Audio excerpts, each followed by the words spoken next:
चलो भाई, good evening. शिखर की ऑनलाइन प्लेटफॉर्म पर आपका सबका स्वागत है। और जो हमारी 20 प्रश्नों की जो श्रृंखला थी, जो लंबे समय से चली आ रही है, उसमें मैं आज आधुनिक भारत के प्रश्नों के साथ हूँ। क्योंकि हमने जो प्लेलिस्ट बनाई थी बहुत पहले, जो हमारी ये श्रृंखला चल रही थी, उसमें आधुनिक भारत हम लगभग लगभग बंगाल विभाजन के आसपास तक पहुंच गए थे। यूरोपीय कंपनियों के बारे में हमने पढ़ लिया था। 1857 की क्रांति के बारे में भी हमने पढ़ लिया था।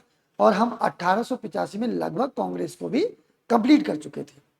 आज की जो हमारी श्रृंखला है वो 1905 बंगाल विभाजन से शुरू होगी और वहां से जो आगे का आधुनिक भारत है उससे संबंधित होगी। मैं कोशिश करूंगा कि आधुनिक भारत के एक बार सारे प्रश्नों को रिवाइज करा लूं और फिर उसके बाद नए विषय के साथ आपके बीच रहूं। ठीक है, चलिए आज का पहला प्रश्न है कि जब बंगाल का विभाजन हुआ था, आपको पता है कि बंगाल विभाजन की घोषणा जुलाई में की गई थी। बंगाल विभाजन की घोषणा कब हुई? जुलाई 1905 में। किसके द्वारा? लॉर्ड कर्जन के द्वारा। किसके द्वारा हुई थी? लॉर्ड कर्जन के द्वारा बंगाल विभाजन की घोषणा की थी। किसने? लॉर्ड कर्जन ने। लॉर्ड कर्जन ने यह घोषणा कब की? 1905 में जुलाई में घोषणा हो रही है। कहां से की? शिमला से। शिमला से। क्लियर हो गई बात? और बंगाल का विभाजन कब हुआ? 16 अक्टूबर 1905 को। 16 अक्टूबर 1905 का बंगाल का विभाजन हो गया, जबकि घोषणा जुलाई 1905 में। तो बंगाल विभाजन के विषय में किसने कहा था बल कि विभाजन हमारे ऊपर बम की तरह गिरा है? कि बंगाल का जो विभाजन है वो हमारे ऊपर बम की तरह गिरा है, ऐसा किसने कहा था? सुरेंद्र नाथ बनर्जी जी ने, गोपाल कृष्ण गोखले ने, बिपिन चंद्र पॉल ने, या चित्तरंजन दास ने? आपने ये बताना है कि बंगाल विभाजन हमारे ऊपर बम की तरह गिरा, ये किसने कहा? जरा बताइए, पहले प्रश्न का आंसर बताओ,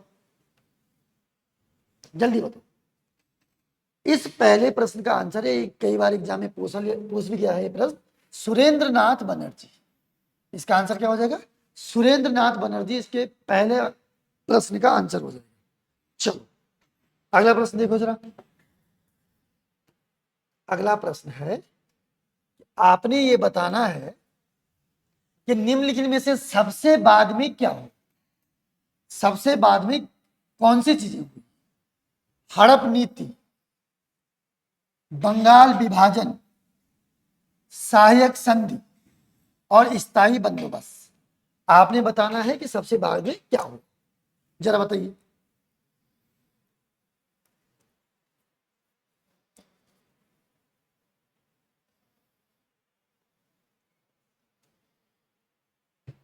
बताओ जरा। हाँ, हड़प नीति लगभग लगभग 1848 के आसपास, डलहौजी। क्लियर हो गई बात? स्थायी बंदोबस्त कार्नवालिस, लॉर्ड कार्नवालिस के द्वारा 1790 में शुरू हुई थी और 1793 में इसको स्थायी कर दिया गया। 17 सहायक संधि लगभग लगभग हुई 1798 के आसपास। लॉर्ड वेलेजली, लॉर्ड वेलेजली, ठीक है। और बंगाल विभाजन 1905। अब बताओ, अब प्रश्न क्या बोल रहा है कि कौन सा सबसे बाद में हो? सबसे बाद में कौन सा हो? तो इसका सही आंसर है बंगाल का विभाजन कब हुआ? 1905। ये सबसे लेट हुआ। क्लियर हो गई बात? तो इसका सही आंसर क्या हो जाएगा? बंगाल का विभाजन। चलो अगला प्रश्न देखिए। अगला प्रश्न देखिए।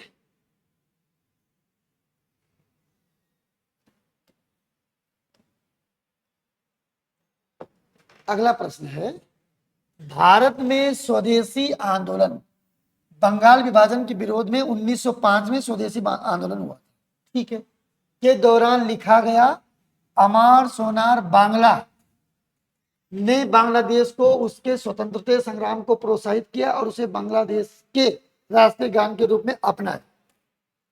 1971 में इस गाने को बांग्लादेश ने अपना राष्ट्रीय गान बांग्लादेश ने अपना राष्ट्रीय गान बनाया अमर सोनार बांग्ला को। यह किसने लिखा? रजनीकांत सेन ने, द्विजेंद्र लाल राय ने, मुकुंद दास ने, या रविंद्रनाथ टैगोर ने? तो इसका सही जवाब क्या होगा? रविंद्रनाथ टैगोर ने। रविंद्रनाथ टैगोर को 1913 में साहित्य का नोबेल भी मिला था। साहित्य का नोबेल, साहित्य के क्षेत्र में नोबेल पुरस्कार से सम्मानित किया गया। इनका एक कविता संग्रह था गीतांजलि, जिसका प्रकाशन भी उसी दौरान 1905 के दौरान हुआ था। किसमें? स्वदेशी आंदोलन के दौरान। ठीक है, चलिए अगला प्रश्न देखिए जरा। अगला प्रश्न है कि निम्नलिखित में से किस आंदोलन के कारण भारतीय राष्ट्रीय कांग्रेस का विभाजन हुआ, जिसके परिणाम स्वरूप नरम दल और गरम दल का उद्भव हुआ? आपने बताना है कि ऐसा कौन सा आंदोलन था कि जिस आंदोलन के दौरान कांग्रेस का तो विभाजन हो गया और नरम दल और गरम दल दो ग्रुप कांग्रेस के अंदर बन गए। स्वदेशी आंदोलन कब हुआ? स्वदेशी आंदोलन 1905 में। ठीक है, भारत छोड़ो आंदोलन 1942 में, असहयोग आंदोलन 1920 में, सविनय अवज्ञा आंदोलन 1930 में। तो आपने बताना है कि कब गरम दल और नरम दल बने, बताइए जरा। स्वदेशी आंदोलन 1905 के मुद्दे को लेकर, क्योंकि कांग्रेस का एक ऐसा ग्रुप था कि जो चाह रहा था कि स्वदेशी आंदोलन को पूरे भारत में फैलाया जाए ताकि अंग्रेजों पर दबाव बने, और एक ऐसा ग्रुप था जो चाह रहा था कि बंगाल का मैटर है तो बंगाल में ही इसको सुलझाया जाए, बंगाल के अंदर ही रहना चाहिए। तो जो चाह रहे थे कि बंगाल के अंदर ही ये आंदोलन रहना चाहिए, स्वदेशी आंदोलन, तो वो कहलाए उदारवादी, और जो चाह रहे थे कि पूरे भारत में फैलाया जाए वो कहलाए उग्रवादी। यानी कि नरम दल उदारवादी और गरम दल उग्रवादी। और जब 1907 का सूरत अधिवेशन हुआ, 1907 का सूरत अधिवेशन हुआ, तो 1907 में सूरत अधिवेशन में ये दो विचारधाराएं आपस में टकरा गई और अलग अलग हो गई, गरम दल और नरम दल के रूप। चलिए बात, तो इसका सही आंसर क्या हो जाएगा? स्वदेशी आंदोलन। चलिए अगले प्रश्न की ओर बढ़ते हैं।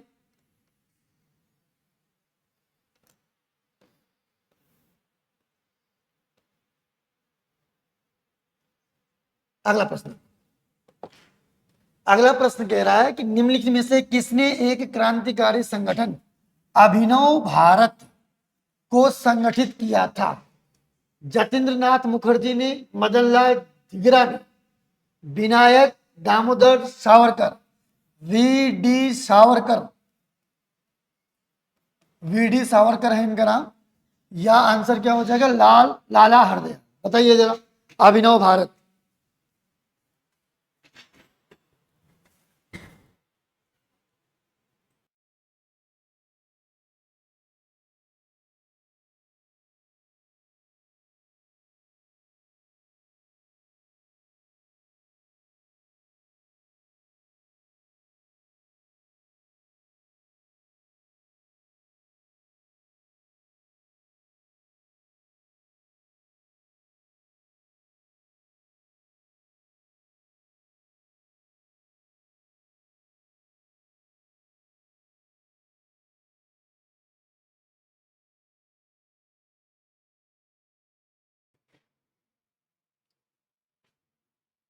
बताओ भाई, मैं आपको एक अभिनव भारत में एक नई जानकारी देना चाहता हूं कि जो अभिनव भारत था ये मित्र मेला के नाम से, अभिनव भारत तो ये बन गया था 1904 के आसपास, जबकि पहले ये संगठन 1899 के आसपास या 1899 में मित्र मेला के नाम से बना था। किसके नाम से बना था? मित्र मेला के नाम से। तो किसने बनाया था? इसका सही आंसर है डी सावरकर ने, विनायक दामोदर सावरकर। इसका सही आंसर हो जाएगा सी। क्लियर हो गई बात? महाराष्ट्र के नासिक में ये मित्र मेला नाम से ये संगठन बना था। क्लियर? अगला देखो जरा।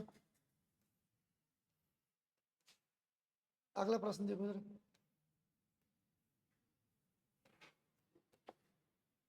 अगला है, वह कौन थे जिन्होंने अनुशीलन समिति की स्थापना की थी? अनुशीलन समिति की स्थापना कई बार हुई भाई। तो पहले वाली जो अनुशीलन समिति है उसकी बात कर रहा है। पी मित्रा, वारिंद्रनाथ घोष, वीडी सावरकर या नरेंद्र गोसाई? बताओ जरा।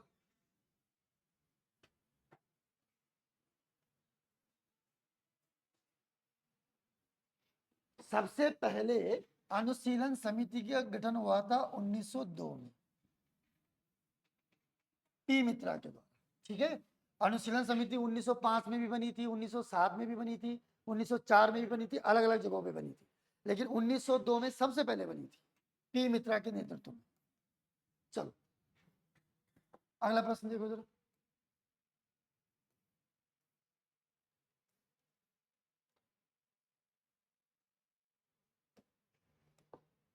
Indian home rule society, Indian home rule society कब स्थापित हुई? 1900 में, 1901 में, 1902 में या 1905 में?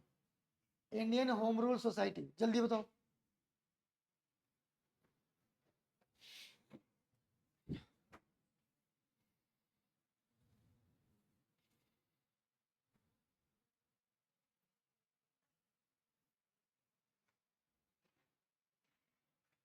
1905 में, लंदन में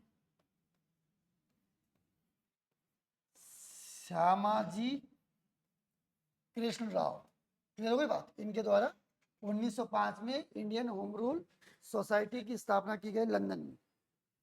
चलो अगला प्रश्न देखो। बाल गंगाधर तिलक को लोकमान्य विश्लेषण या विशेषण कब दिया गया? स्वदेशी आंदोलन के दौरान, क्रांतिकारी आंदोलनों के दौरान, होम रूल आंदोलन या भारत छोड़ो आंदोलन? स्वदेशी आंदोलन 1905, होम रूल आंदोलन 1916। तो अलग बात है कि उत्तराखंड में 1914 में शुरू हो गया था, भारत छोड़ो आंदोलन 1942, और क्रांतिकारी आंदोलन का मतलब है कि जब से इन्होंने शुरुआत की। बताओ जरा कौन सा सही होगा? मानहानि का मुकदमा चला था उस 1897 के दौरान, 1897 में ये पहली बार इन पर मानहानि का मुकदमा चलाया गया था, इन क्रांतिकारी आंदोलनों के, इसलिए इसका आंसर क्या हो जाएगा? बी। चलो अगला प्रश्न देखो।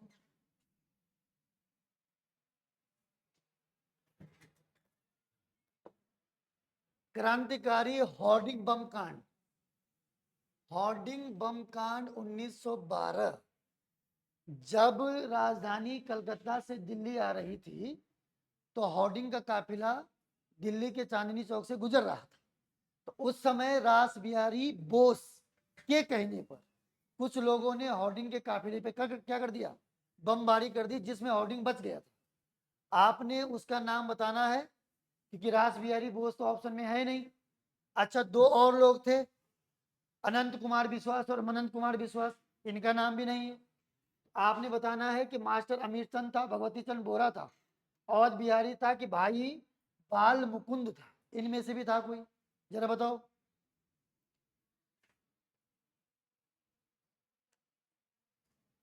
1912 में है, राजधानी परिवर्तित होने के समय। भगवती चंद्र बोरा, बहुत सारे लोग थे। रास बिहारी बोस का नाम भी आता है, कहते हैं कि उसी समय रास बिहारी बोस यहाँ से भाग गए थे, भारत छोड़ के भाग गए थे, और बाद में सीधे दिखे ये जापान में। जब जापान में इन्होंने आजाद हिंद फौज की कमान सुभाष चंद्र को सौंपी थी। ठीक है, चलो अगला देखिए जरा। गदर पार्टी की स्थापना, आसान प्रश्न है, बताओ जल्दी। गदर पार्टी की स्थापना सैन फ्रांसिस्को में, सैन फ्रांसिस्को में किसने की? लाला हरदयाल। कब की? आसान प्रश्न है। जल्दी बताओ। हाँ, 1913 में। 1907 में सूरत अधिवेशन, सूरत विभाजन भी बोलते हैं इसको, गरम दल नरम दल दो आपस में टूट गए थे। 1917 एक तो हुआ चंपारण, और 1917 में अगस्त घोषणा। इतिहास में एक है अगस्त घोषणा और एक है अगस्त प्रस्ताव। कंफ्यूज नहीं होना भाई इसमें, अगस्त प्रस्ताव अलग है और अगस्त घोषणा अलग है। अगस्त घोषणा 1917, अगस्त प्रस्ताव 1940, लॉर्ड लिनिथगो के द्वारा। ठीक है। 1920 असहयोग आंदोलन। ठीक है, तो इसका सही आंसर क्या हो जाएगा? 1913। ठीक है, अगला देखो, कामागाटा मारू।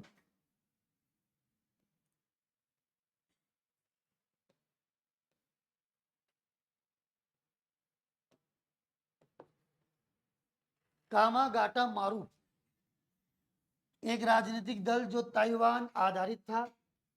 चीन का एक किसान साम्यवादी नेता था। कनाडा की यात्रा पर निकला एक जलपोत था। यह चीन का गांव जहां से माओ से तुंग, अरे इसका नाम जानते हो? ये वही है जिसने लगभग 1948-49 में चाइना में साम्यवाद का उदय किया था, ने अपना लॉन्ग मार्च आरंभ किया था। जरा बताओ, कामागाटा मारू, कामागाटा मारू घटना कब हुई? 1914 में। 1914 में तीन बड़ी घटनाएं, एक तो कामागाटा मारू, एक पहला विश्व युद्ध, और एक बाल गंगाधर तिलक 6 महीने का कारावास, और 6 महीने के वो 6 साल का कारावास, और 6 साल के बाद जेल से बाहर। बताओ जरा।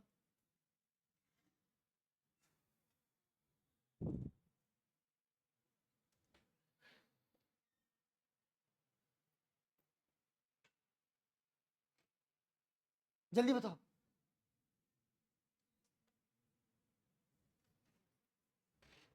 कनाडा की यात्रा पर निकला हुआ एक जलपोत, एक जहाज का नाम है भाई कामागाटा है। कामागाटा मारू एक समुद्री जहाज का नाम है जो हांगकांग से निकला, और कनाडा, जापानी जहाज है ये, हमने खरीदा था ये, और कनाडा जा रहा था।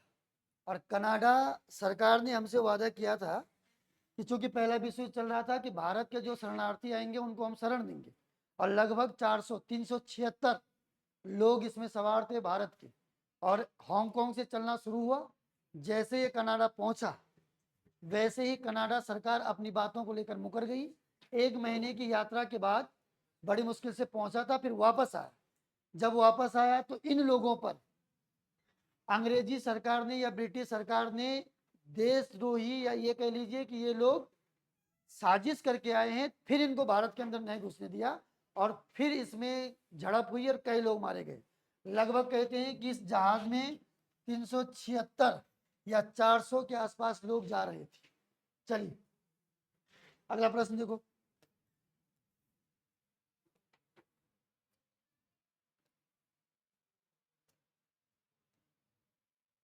निम्न में से एक को लाला लाजपत राय ने अपना राजनीतिक गुरु माना था। लाला लाजपत राय जानते हो? लाला लाजपत राय, इतिहास में सबसे दर्दनाक मौत किसकी हुई? लाला लाजपत राय की, लाठियों से मार मार कर। जब तक प्राण नहीं निकले तब तक लाला लाजपत राय को मारते रहे। किस किस घटना के कारण? साइमन गो बैक, साइमन विरोध, साइमन कमीशन के विरोध में। इनका राजनीतिक गुरु कौन है? गैरीवाल्डी को, विवेकानंद को, दादा भाई नेहरू जी का, या मैजनी को? तो ये सबसे ज्यादा लोकप्रिय या सबसे ज्यादा रिस्पेक्ट करते थे मैजनी की। इनके राजनीतिक गुरु का नाम है मैजनी। चलो, अगला प्रश्न देखो।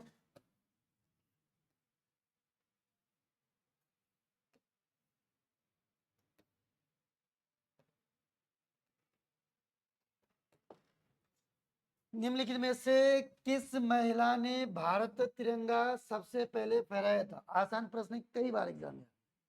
अरुणा आसफ अली ने, भिकाजी रुस्तम कामा ने, दुर्गा भाभी ने, कमला देवी चट्टोपाध्याय ने। जल्दी बताओ।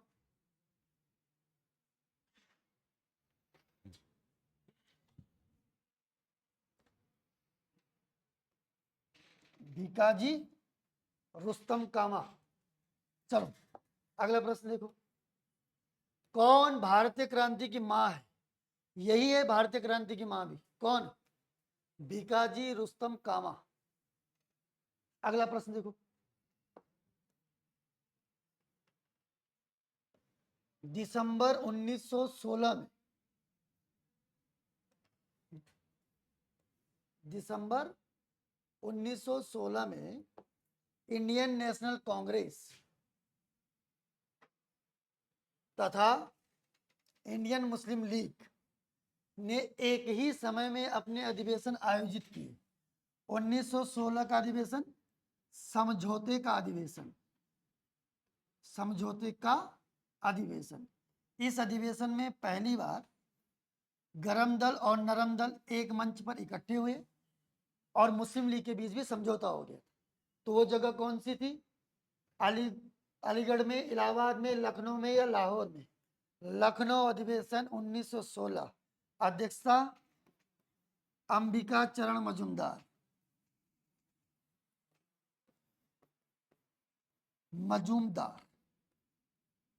ठीक है। समझौते का अधिवेशन बोलते हैं 1916 के अधिवेशन। अगला प्रश्न देखो, क्वेश्चन नंबर 16।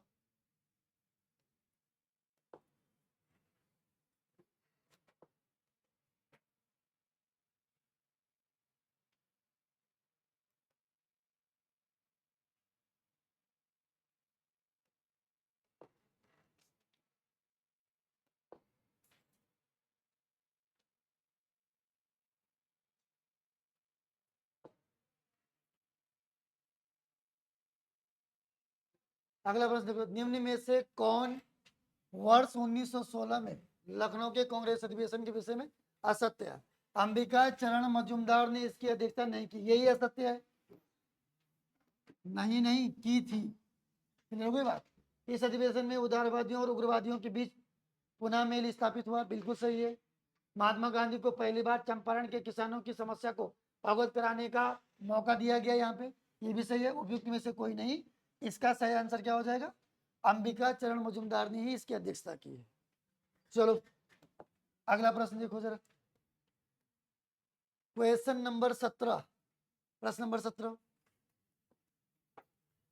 दक्षिण अफ्रीका के किस रेलवे स्टेशन पर गांधी को ट्रेन से फेंक दिया गया? कौन सा गांधी?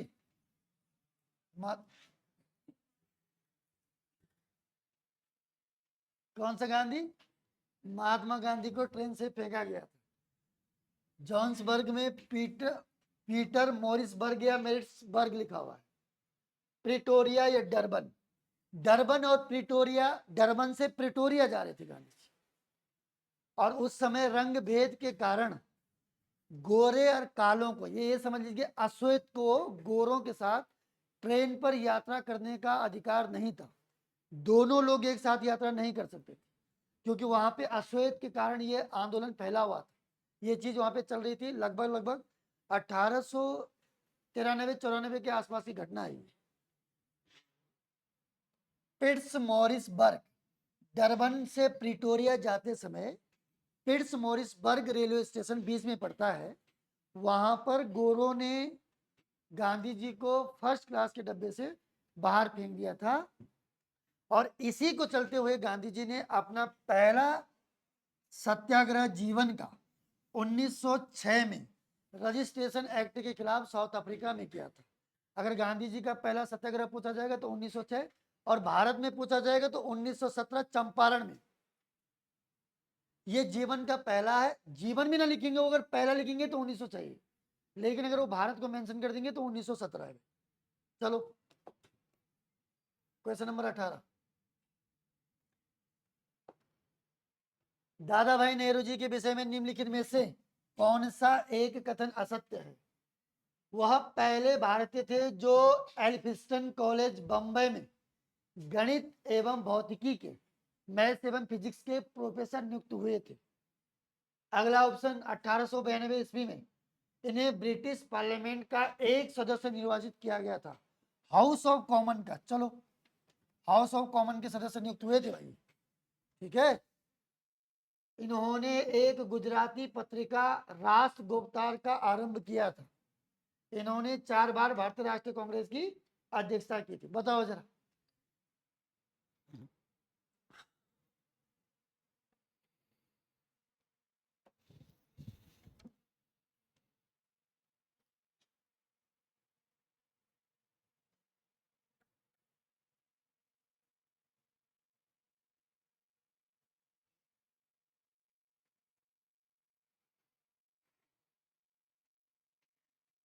अठारह सौ छियासी,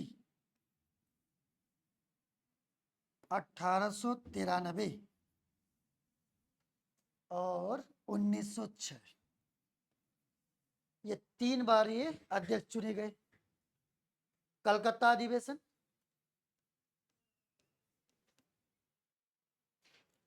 लाहौर अधिवेशन और फिर से कलकत्ता अधिवेशन। कांग्रेस के सबसे ज्यादा अधिवेशन कलकत्ता में हुए। बहुत सारी किताबों में 10 लिखा हुआ, बहुत सारी किताबों में 11 लिखा हुआ। ऑथेंटिक किताबों में 11 लिखा हुआ है, तो 11 पर ही टिक लगाना है। 10 भी है, 11 भी है। इसका सही आंसर क्या हो जाए, बोल रहा है कि कथन असत्य है, तो असत्य ये लग रहा है, क्योंकि 4 बार नहीं बल्कि 3 बार। 1892 के आसपास ये चुनाव लड़े थे और हाउस ऑफ कॉमन के सदस्य नियुक्त हुए थे। इनकी पार्टी का नाम था लिबरल पार्टी। लिबरल पार्टी से ये चुनाव लड़े थे और 1892 में ये जीत के गए। ठीक है जी, हाउस ऑफ कॉमन के सदस्य। अगला प्रश्न देखो जरा। अगला प्रश्न है क्वेश्चन नंबर 19। भारतीय राष्ट्रीय कांग्रेस को किसने भीख मांगने वाली संस्था का, बेगिंग इंस्टीट्यूट कहा था? बीएस पाल ने, तिलक ने, अरविंद घोष ने, कि इनमें से कोई नहीं? उग्रवादी ने कहा, जिसने भी कहा। उग्रवादी का मतलब गरम दल का नेता। जल्दी बताओ, आसान प्रश्न है। बाल गंगाधर तिलक ने। बाल गंगाधर तिलक ने कांग्रेस को इसलिए भीख मांगने वाली संस्था कहा क्योंकि उदारवादी दल प्रार्थना पत्र, याचिका, प्रतिनिधि मंडल के माध्यम से अंग्रेजों से अपने लिए संवैधानिक और आर्थिक सुधारों की मांग कर रहे थे बार बार। इसलिए तिलक का कहना था कि आपको ये भीख मांगने वाली संस्था बनाना है तो हमसे अलग रहिए। इसलिए 1907 के अधिवेशन में ये टूट भी गए थे। चलिए, आज का लास्ट प्रश्न है। अगस्त घोषणा अभी बताया था मैंने इससे पहले। अगस्त घोषणा 1917, अगर इसके आगे होता अगस्त प्रस्ताव तो आंसर होता 1940, मतलब सन होता 1940 और आंसर होता लिनलिथगो। जबकि ये अगस्त घोषणा 1917 का है, तो इसका आंसर हो जाएगा मोंटेग्यू। मोंटेग्यू इस समय भारत के भारत सचिव पद पर थे और मोंटेग्यू ने भारत में एक अगस्त के महीने ये घोषणा की, क्योंकि हम लगे हुए थे 1916 से कि स्वराज चाहिए। हम स्वराज की मांग तो बहुत पहले से चल रही थी, लेकिन इस समय बाल गंगाधर तिलक 1916 के आसपास स्वराज मेरा जन्मसिद्ध अधिकार है, मैं इसे लेकर रहूंगा। इसलिए मोंटेग्यू ने एक घोषणा की 1917 में कि स्वराज भारतीयों का अधिकार है, लेकिन इसे कब और किस रूप में दिया जाना चाहिए इसका अंतिम निर्णय कौन करेगी? ब्रिटिश सरकार करेगी। इसको बोला गया अगस्त घोषणा 1917। और अगर आता अगस्त प्रस्ताव तो इसका आंसर होता लिनलिथगो, जो 1940 में आया था। वो क्या है? अगस्त प्रस्ताव। ठीक है, चलिए आज का जो सेशन है इसको हम यहीं पर विराजमान। ठीक है, चलिए, धन्यवाद।